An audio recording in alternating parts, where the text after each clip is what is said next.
What's up? Welcome back ulit sa ating channel mga kamaster. Ayan, panibagong araw, panibagong video tayo. Yan, hawak natin ngayon si ulit, si Puti, si Ertiga. Wednesday ngayon, may coding na naman kami.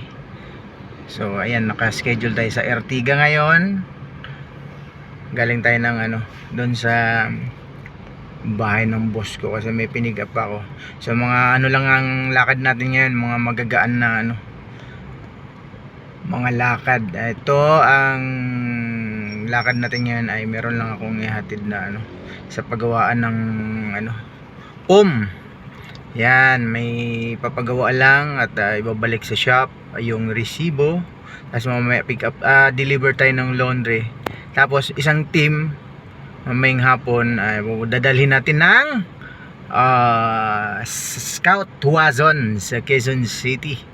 Ayan, tapos magtambay na tayo doon. Tapos magkakabit ako ng tinanggal kong yan. Harap natin yung camera. Natin mamaya yung tinanggal kong seat cover. Ayun, wala. Yan, habang nagtatambay tayo doon sa isang team. Ayun, ayan, medyo sobrang init na ngayon mga ka-master, kaya ingat-ingat. So tara na, let's go na. Nag-go na yung stoplight. What's up, what's up? Yan mga ka-master, time check tayo 6:52. Yan, waiting pa rin tayo dun sa isang team.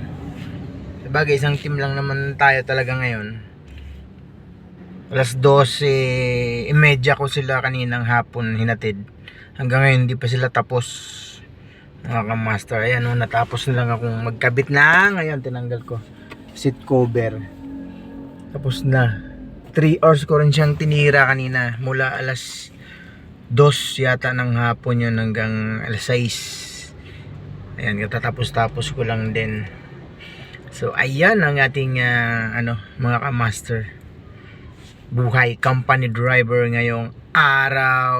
Ano ba ngayon? April 3. Yun, ang bilis lang, parang kagagaling lang natin sa bakasyon. Naka 3 araw na kagad tayo sa April mga ka-master. Ayan, sa mga bago sa aking channel, please like and share. At syempre, pa-subscribe yung aking YouTube channel. Bye bye.